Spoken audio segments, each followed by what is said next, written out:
In a world where the price tag of a wedding proposal often dictates the perceived value of a bride, we have found a glitch in the matrix. Imagine a cycle of 6 years, 2,190 days of partnership, commitment, and eventual marriage without a single designer handbag, a diamond-encrusted watch, or a piece of high-end jewelry ever entering the household. To the average observer in this hyper-materialistic landscape, this is not just a choice, it is a total anomaly.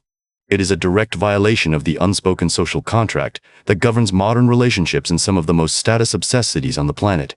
In the standard manual for modern romance here, a marriage proposal is rarely a simple question of the heart.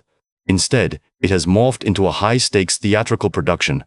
We are talking about budgets starting at $5,000 and easily climbing past $10,000 for a single night of orchestrated luxury.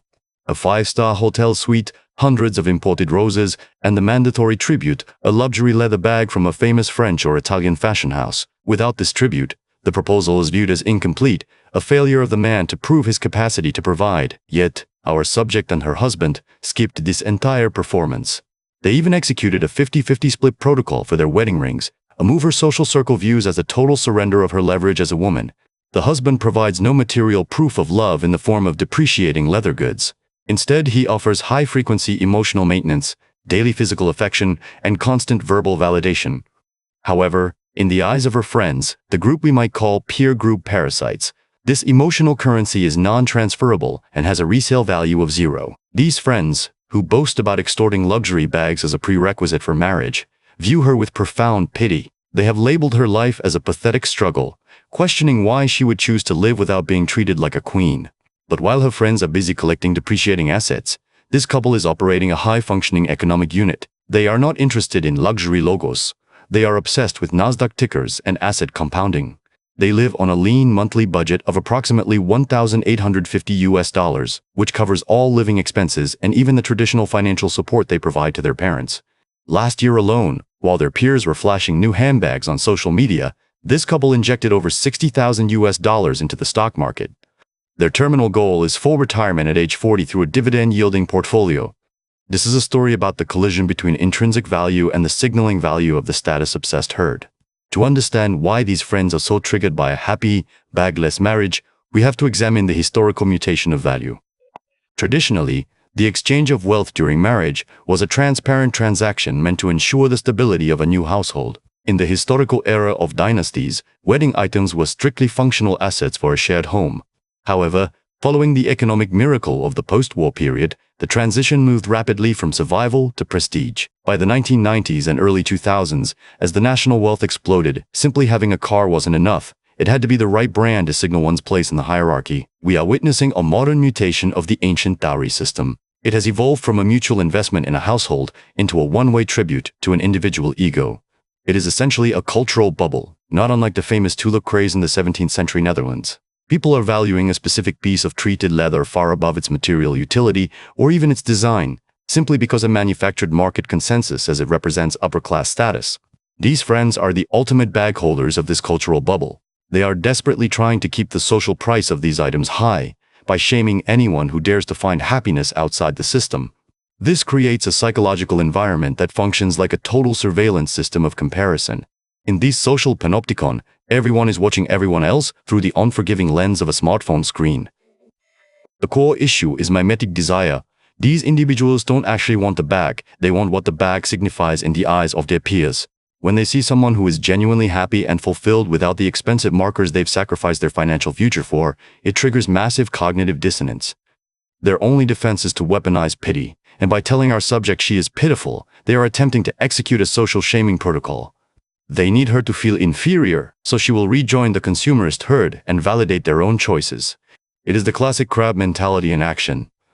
If they had to spend 1 year of salary on a single item to feel worthy of love, they cannot allow her to feel that same love for free. This entire ecosystem is powered by what we can call the Instagram industrial complex. Comparison has shifted from your immediate neighbor to the top 0.1% of global influencers on a glass screen. This has led to the rise of industrialized romance. Luxury hotels now literally sell pre-packaged proposal experiences designed specifically for the grid view of a digital profile. They provide the exact lighting, the specific floral arrangements, and a dedicated spotlighted pedestal for the designer box. It is a mechanical process where money is the input and digital social validation is the output. In this technical architecture, a husband who offers genuine affection but no expensive leather fails to produce the necessary digital proof. In the minds of the status-obsessed, if it wasn't posted to the feed with the right hashtags, the love literally didn't happen. These friends are validation junkies, chasing the digital dopamine hit of a like on a luxury logo and mistaking that chemical spike for true intimacy. This isn't just a social glitch, it is the visual manifestation of a massive economic bifurcation. On one side of this divide, we have consumerist peons who liquidate 100% of their discretionary income just to maintain a fragile facade of wealth. They mask a profound lack of real assets with shiny status symbols. On the other side stands our subject, a practitioner of stealth wealth preparing for a post-growth economy. As the national birth rate drops to record lows and the economy stagnates, liquidity has become the ultimate king. The luxury craze is actually a symptom of economic despair. When a $2 million apartment in a prime district is a mathematical impossibility, people pivot to small luxuries. They can't buy the house, so they buy a $10,000 bag to feel wealthy for a single day. It is a coping mechanism for the disenfranchised. By choosing to invest in actual housing and stocks, our subject is doing the difficult work her friends have given up on.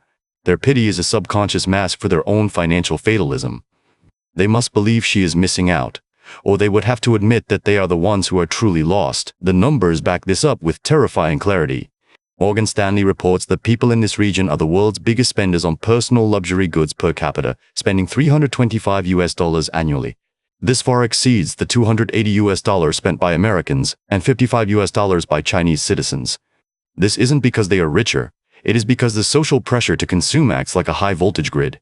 Analysts call this irrational consumption, and when a household earning $4,000 a month buys a bag costing 2.5 months of salary, they commit financial suicide. These friends are the walking dead of the economy, negative net worth, but positive social signal. They are status poor, but the subject's strategy of dividend investment is the only expert-approved path to surviving the coming winter. Globally, this is an anomaly. In the West, luxury is rarely the single metric for love. A partner offering daily hugs instead of bags is seen as high value. Here, collectivism has forced love into a universal retail format. Human warmth has been tokenized into brand names. Our subject acts like a rationalist, while her friends behave like members of a materialistic cult. She is the normal one, her environment is pathological. Think about those luxury bags as golden handcuffs. While these friends walk around looking like performers in a status-obsessed circus, they are actually slaves to their own vanity. Those $7,000 accessories are not symbols of wealth. They are shackles tying them to a life of financial insecurity. They are polishing the leather of depreciating assets, while our subject is busy building an invisible engine. From the outside, her life might look like a static chassis. No chrome, no signaling, just a simple frame. But under the hood, she and her husband are overclocking their capital. While the friends pity her for not wearing big red shoes, the scientist knows those shoes are just a trip hazard on the path to freedom. Now, let's look at the 10-year liquidation verdict. Fast forward to the age of 40, the limited edition bags are peeling, their resale value is a pathetic 15% of the original price, and the husbands are burnt out from financing a lie. They are still renters, trapped in the corporate machine with zero passive income. Meanwhile, our subject has liquidated her portfolio. The 80 million won she invested has compounded into 300 million won. Her dividends are spitting out $2,000 every month in pure passive cash flow. She and her husband are boarding a plane for a life of leisure, having bought their life back from the system. The silence of the wealthy is always louder than the noise of the broke. In this world, she is the only free human, while everyone else remains a walking transaction. Fuel the truth at Dating in Korea. Support the structure. Stay safe in the lounge.